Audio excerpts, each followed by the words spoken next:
Assalamu alaikum dear students. I hope you all will be fine and doing well. So today we are going to discuss about different staining procedures which are used in hematology. आज का जो हमारा lecture है वो staining पे है। तो आज के लेक्चर में फर्स्ट ऑफ ऑल मैं स्टेन को डिफाइन करूँगा। देन हिमाटोलॉजी में जो मेन स्टेन यूज़ होती है रोमनेस्की स्टेन। हमारा मेन कंसर्न जो है वो रोमनेस्की स्टेन से ही होगा। रोमनेस्की स्टेन को रोमनेस्की स्टेन का प्रिंसिपल डिस्कस करेंगे। देन उसकी टाइप्स आपको बताई जाएंगी। देन उसके एडवांटेजेस देन डिसएडवांटेजेस और उसकी जो एप्लीकेशंस हैं कि रोमनेस्की स्टेन जो हैं वो हम कहाँ कहाँ यूज़ करते हैं और किन किन पर्पस के लिए यूज़ किया जाता है। तो आज के लेक्चर में हम ये डिस्कस करेंगे। तो आज का लेक्चर स्टार्ट करते हैं। First of all I will define staining. Staining is a technique use to enhance contrast in sample generally at microscopic level. Staining basically एक ऐसी टेक्निक है जिसमें हम कंट्रास्ट सैंपल्स का जो कंट्रास्ट है वो इनहेंस करते हैं। कंट्रास्ट मीन दो डिफरेंट कलर्स, एक ही सैंपल को हम दो डिफरेंट कलर्स देते हैं जिससे बैकग्राउंड का जो कलर है वो डिफरेंट होता है और जो हमें चीज़ चाहिए होती है उसका कलर जो है वो डिफरेंट होता है। लाइक अगर हमने किसी सेल को स्टेन करना है तो सेल का जो न्यूक्लियस होगा उसको जो हमारी स्टेन होगी उसको कोई और कलर देगी और उसका जो साइटोप्लाज्म है उसको डिफरेंट कलर दिया जाएगा। उसकी जो अदर ऑर्गेनेल्स हैं उनको कोई और कलर दिया जाएगा। तो इस चीज़ को हम कंट्रास्ट का नाम देते हैं। तो बेसिकली जो स्टेनिंग की टेक्निक है ये इन्हांस करती है कंट्रास्ट को, जिससे माइक्रोस्कोपिक लेवल पे हमारे लिए डायग्नोज करना या सेल्स को आइडेंटिफाई करना इजी हो जाता है। Stains and dyes are frequently used in histology, the study of tissue under microscope. Stains mostly जो है वो हिस्टोलॉजी में यूज़ होती हैं। हिस्टोलॉजी बायोलॉजी की ऐसी ब्रांच है या पैथोलॉजी की ऐसी ब्रांच है जिसमें हम टिश्यू को स्टडी करते हैं under microscope. And in medical fields of histopathology, इसी तरह से हिस्टोपैथोलॉजी, अगर टिश्यू की कोई पैथोलॉजी है उसको डायग्नोज करना है तो उसके लिए भी हम स्टेनिंग जो है वो डिफरेंट स्टेन्स अवेलेबल हैं, हम डिफरेंट स्टेन यूज़ करते हैं। देन इन हिमाटोलॉजी, हिमाटोलॉजी में भी डिफरेंट स्टेन्स यूज़ की जाती हैं। मेन जो स्टेन यूज़ होगी वो रोमनेस्की स्टेन है। बेसिकली हिमाटोलॉजी में जो हमारा मेन कंसर्न होता है वो ब्लड से होता है। ब्लड के जो सेलुलर कंपोनेंट्स हैं जिनमें रेड ब्लड सेल्स हैं, वाइट ब्लड सेल्स हैं, प्लेटलेट्स हैं, तो उनको कलर देने के लिए उनको माइक्रोस्कोपिक लेवल पे उनकी आइडेंटिफिकेशन करने के लिए हम स्टेनिंग करते हैं। And cytopathology that focus on the study and the diagnosis of disease at microscopic level. तो histopathology, haematology, cytopathology. Cytopathology basically study of cells, cells की जब हम स्टडी करेंगे तो वो साइटोपैथोलॉजी में आएगी। तो इनको फोकस करने के लिए या इन फील्ड्स में डिजीज़ को डायग्नोज करने के लिए माइक्रोस्कोपिक लेवल पे हम स्टेनिंग करते हैं। Stains may be use to define biological tissues highlighting for example muscle fibres और कनेक्टिव टिश्यू। तो स्टेन बेसिकली जो यूज़ होता है वो बायोलॉजिकल टिश्यू को हाईलाइट करने के लिए यूज़ करते हैं। लाइक मसल फाइबर्स को हाईलाइट करना है या कनेक्टिव टिश्यू को हमने हाईलाइट करना है, उसका जो कंट्रास्ट है वो इंक्रीज कराना है तो हम स्टेनिंग करेंगे। सेल पॉपुलेशन, इसी तरह से सेल की पॉपुलेशन देखने के लिए like classifying different blood cells, WBCs, RBCs, platelets को अगर हमने फर्दर क्लासीफाई करना है या उनकी मॉर्फोलॉजी देखनी है जो सेल में आएगी तो इस चीज़ को देखने के लिए हम स्टेनिंग करेंगे। और organelles within individual cell, इसी तरह से अगर एक इंडिविजुअल सेल की हम स्टडी करते हैं, उसके अंदर ऑर्गेनेलीज देखते हैं। एक इंडिविजुअल सेल्स के अंदर different organelles like nucleus, mitochondria, cytoplasm, rough endoplasmic reticulum, smooth endoplasmic reticulum, इसी तरह से डिफरेंट अदर ऑर्गेनेलीज, उनकी अगर हमने स्टडी करनी है तो उसमें भी हम स्टेनिंग करेंगे। The staining is the combination of colored substance, basically dye, with the tissue that retain the dye after washing. Staining basically जो है वो एक कम्बिनेशन है कलर सब्सटेंसेस का, जो हम टिश्यू को देते हैं, और वो टिश्यू जो है वो डिफरेंट कलर्स जो हैं वो रिटेन करते हैं after final washing. The staining is primarily a chemical reaction between dye and tissue. Staining जो है बेसिकली एक केमिकल रिएक्शन है जो डाई और टिश्यू के दरमियान जो है ये केमिकल रिएक्शन होता है, जिसमें डिफरेंट डाइज डिफरेंट टिश्यूज़ को या डिफरेंट कंपोनेंट्स, टिश्यूज़ के जो कंपोनेंट्स हैं उनको जो है वो दिया जाता है, और ये केमिकल रिएक्शन है। The following chemical reactions are involve between dye and tissue components. The Romanesque stains are the stains that are used in hematology and cytological studies. Romanowsky stains, हमारा जो मेन कंसर्न हेमाटोलॉजी में है वो रोमनेस्की stand से है। रोमनेस्की stains जो हैं ये हेमाटोलॉजी में यूज़ होती हैं और साइटोलॉजिकल स्टडीज़ के लिए यूज़ करते हैं to differentiate cell in microscopic examination of blood and bone marrow sample. Cells को डिफ्रेंशिएट करने के लिए अंडर माइक्रोस्कोप, जिनमें ब्लड सेल्स आ सकते हैं या बोन मैरो सैंपल जो है उसमें अगर फर्दर हमने ब्लड सेल्स के प्रिकर्सर देखने हैं तो इस प्रिकर्सर्स की स्टडी के लिए हम स्टेनिंग यूज़ करेंगे। स्टेन जो है रोमनेस्की स्टेन जो है वो मोस्टली यूज़ करेंगे। These stains are also applied to detect the presence of parasite in the blood, such as malaria parasite. ये स्टेन्स अप्लाई करते हैं हम to detect the presence of parasite. Parasite की प्रेजेंस को देखने के लिए ये स्टेन्स यूज़ की जाती हैं ब्लड में, like malarial parasite. Malarial parasite Plasmodium, अगर उसको हमने डिटेक्ट करना है ब्लड सेल्स में, ब्लड सेल बेसिकली मलेरिया का जो पैरासाइट प्लाज्मोडियम जिसे हम प्लाज्मोडियम कहते हैं वो आरबीसीज के अंदर पाया जाता है। तो आरबीसीज के अंदर उसको डिटेक्ट करने के लिए हम स्टेन करेंगे, जिससे आरबीसीज जो है वो डिफरेंट कलर रिटेन करेंगी। आरबीसीज के सेल जो हैं वो डिफरेंट कलर लेंगे और मलेरिया का जो पैरासाइट है प्लाज्मोडियम है वो डिफरेंट कलर लेगा। इससे हमारी डिटेक्शन या हमारा डायग्नोसिस जो है वो हम इजीली कर, और उस ब्लड स्मेयर में हम मलेरिया या मलेरियल पैरासाइट की आइडेंटिफिकेशन कर सकते हैं। There are various Romanowsky staining types that apply the same principle. They include, अब रोमनेस्की स्टेन में फर्दर जो हैं वो डिफरेंट स्टेन इंक्लूड हैं जिनका प्रिंसिपल जो है वो सबका ऑलमोस्ट सेम ही है। टाइप्स ऑफ रोमनेस्की स्टेन्स में further Giemsa stain, Wright and Wright Giemsa stain, then May Grunwald stain and Leishman stain. तो ये 4 स्टेन्स हैं जो फर्दर हम रोमनेस्की स्टेन्स में यूज़ करते हैं, या इनको हम टाइप्स ऑफ रोमनेस्की स्टेन्स कहते हैं। ये एक डायग्राम है, तो इसमें जो है वो रोमनेस्की स्टेन्स के जो रिजल्ट्स हैं या smear under microscope after Romanowsky stains जो हैं वो दिखाए गए हैं। Broncho alveolar lavage specimen stain with Diff Quik, a commercial Romanowsky stain variant widely used in cytopathology. तो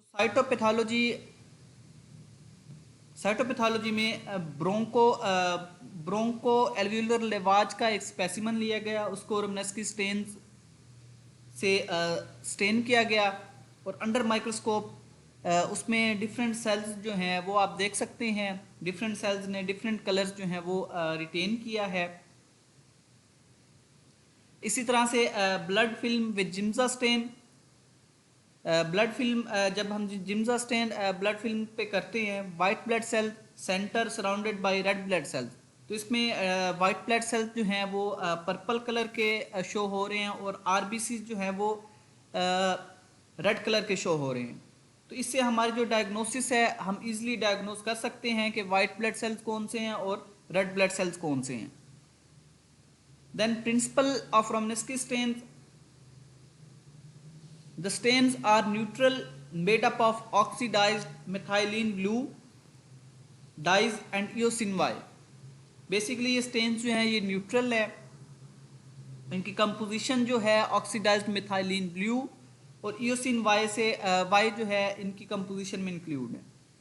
then azures are basic dyes that bind to the acid nuclei forming a blue purple colour. तो इसमें जो dies use होते हैं basically वो basic dies हैं जो कि बाइंड करते हैं to acid nuclei, acid nuclei के साथ वो बाइंड करते हैं forming a blue purple colour. तो इसमें जो न्यूक्लियाई होंगे वो ब्लू पर्पल कलर लेंगे। The acid dye eosinophil binds to alkaline cytoplasm forming red colouration.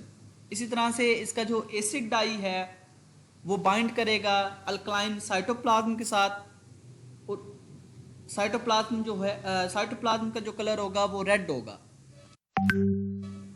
Then Romanowsky stains works principally in its ability to produce a variety of hues which make it possible to differentiate various cellular components।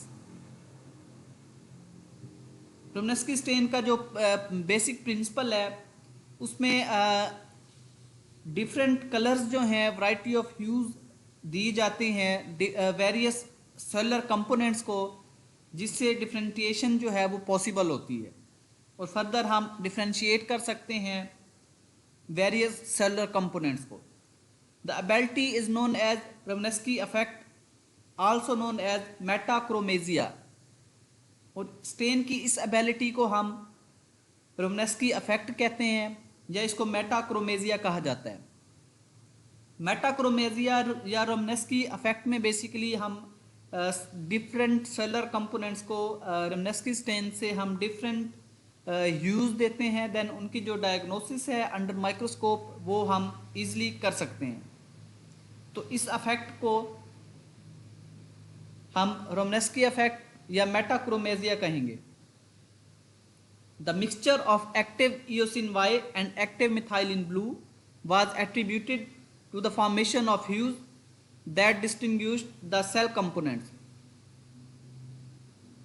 तो basically mixture of active eosin Y and active methylene blue, इसका जो mixture है वो different components को different cell components को different colours देता है, different hues देता है। In that shade of purple, जिसमें जो है वो एक पर्पल शेड है, are found in the cell chromatins of the nucleus. इसमें बेसिकली जो न्यूक्लियस है, न्यूक्लियस की जो क्रोमेटिन बॉडीज हैं तो उनको जो है ये पर्पल कलर देता है। And granules in the cytoplasm of some white blood cells, इसी तरह से वाइट ब्लड सेल्स के जो साइटोप्लाज्म में ग्रेन्यूल्स हैं उनको भी ये पर्पल कलर देता है। इस डायग्राम में आप देख सकते हैं कि जो न्यूक्लियर कंटेंट है वो पर्पल इन कलर है।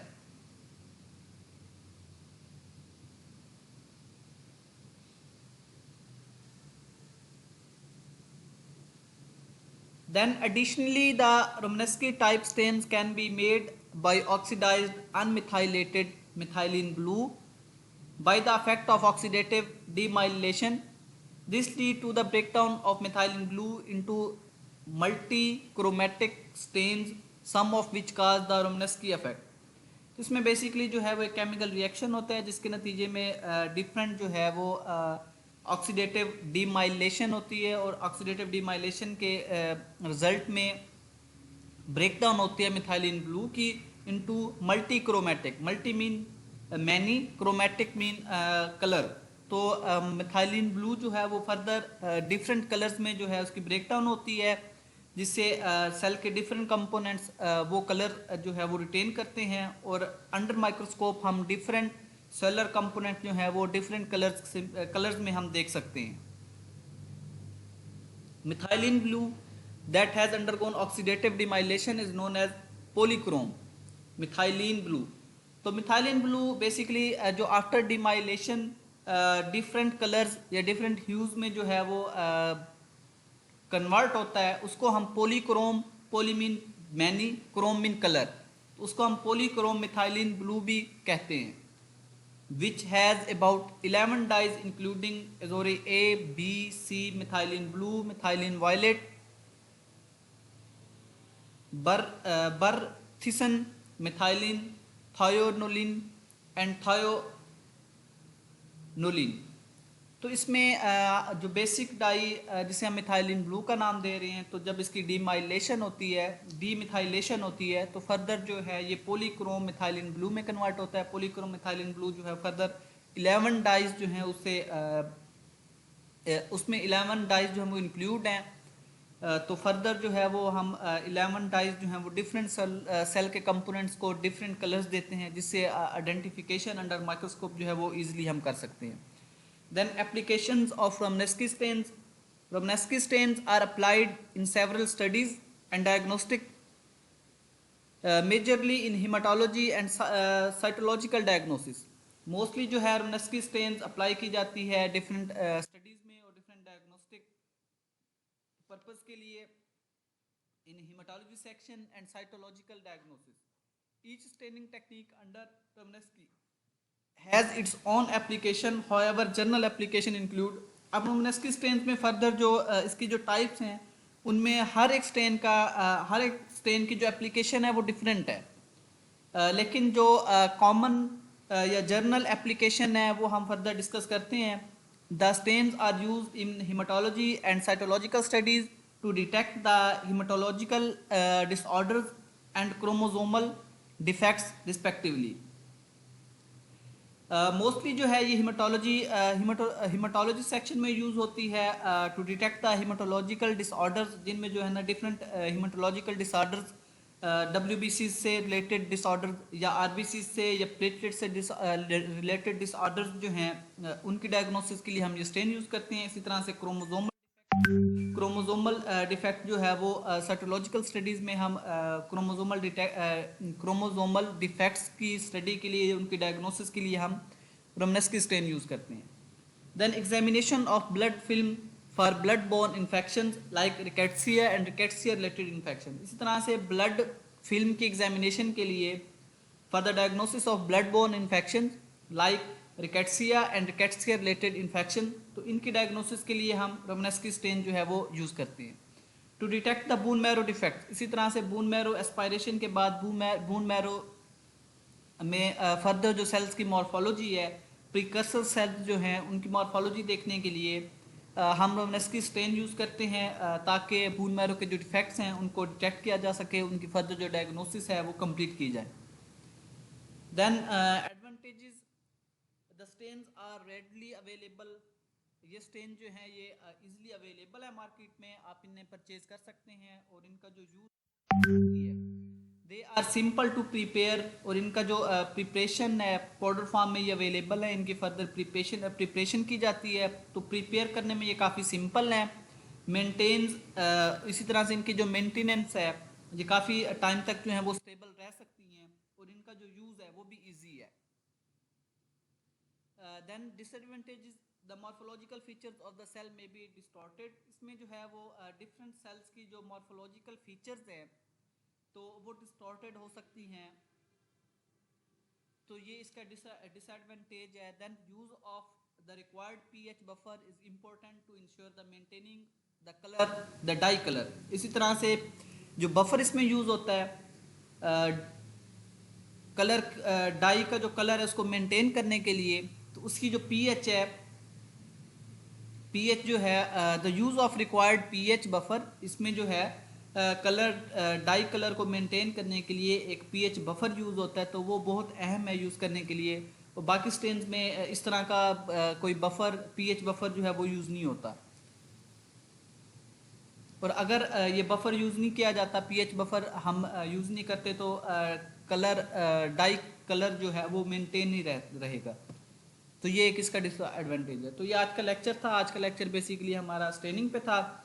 फर्स्ट ऑफ ऑल हमने स्टेनिंग टेक्निक्स जो थी वो डिस्कस की, जिसमें जो है वो डिफरेंट कंट्रास्ट या डिफरेंट जो है सेलर कंपोनेंट्स को, डिफरेंट सेल्स को हम डिफरेंट कलर्स जो हैं वो देते हैं। फिर अंडर माइक्रोस्कोप जो है हम उनकी मॉर्फोलॉजी देखते हैं, तो हमें different seller components different colours में हम ईजिली उनको डिटेक्ट कर सकते हैं, उनकी डायग्नोसिस जो है वो हम कर सकते हैं। तो बेसिक प्रिंसिपल था ये स्टेनिंग का। देन हमारा जो मेन कंसर्न था वो रोमनेस्की स्टेन। रोमनेस्की स्टेन जो है वो मोस्टली हीमाटोलॉजी में यूज़ होती है। देन साइटोलॉजिकल स्टडीज़ के लिए, सेल्स की स्टडीज़ के लिए हम रोमनेस्की स्टेन्स को जो है वो हम यूज़ करते हैं। रोमनेस्की स्टेन्स की फर्दर टाइप्स डिस्कस की। फर्दर रोमनेस्की स्टेन्स में 4 टाइप्स जो हैं स्टेन्स की वो यूज़ की जाती हैं। देन इसका जनरल प्रिंसिपल हमने डिस्कस किया, और इसकी वर्किंग देखी कि किस तरह से जो है इसका जो बेसिक डाई है मिथाइलिन ब्लू, फर्दर वो किस तरह से जो है 11 कलर्स में डिवाइड होता है और डिफरेंट सेलुलर कंपोनेंट्स को डिफरेंट कलर जो है वो प्रोवाइड करता है। देन इसकी एप्लीकेशंस थी रोमनेस्की स्टेन्स की। जो एप्लीकेशन है मोस्टली हीमाटोलॉजिकल स्टडीज़ में डिफरेंट ब्लड डिसऑर्डर्स को डिटेक्ट करने के लिए हम यूज़ करते हैं। इसी तरह से साइटोलॉजिकल डिसऑर्डर्स को, साइटोलॉजिकल डिफेक्ट्स को डायग्नोस करने के लिए हम रोमनेस्की स्टेन्स यूज़ करते हैं। देन इसके एडवांटेजेस में ये इजीली अवेलेबल है मार्केट में, इजी टू यूज़ है, इजी टू प्रिपेयर है, और सिंपल है। तो डिसएडवांटेजेस में ये जो सेल की मॉर्फोलॉजी है, तो इसमें जो है कुछ सेल की जो मॉर्फोलॉजी है वो डिस्टॉर्ट हो जाती है, या उसकी जो मॉर्फोलॉजी है उसको सही से ये मेंटेन नहीं कर सकती ये स्टेन। तो इसका ये एक डिसएडवांटेजेस है। फर्दर इसका जो डिसएडवांटेज था उसमें ये था कि एक पीएच बफर हम यूज़ करते हैं इस स्टेन का जो कलर है उसको मेंटेन करने के लिए। अगर वो हम पीएच बफर यूज़ नहीं करते तो स्टेन का जो कलर है वो फेड हो जाएगा, या उसकी जो कलर की जो क्वालिटी है वो मेंटेन नहीं रहेगी। तो ये आज का लेक्चर था। फर्दर आपकी अगर कोई क्यूरी है तो आप ग्रुप में डिस्कस कर सकते हैं। Thank you.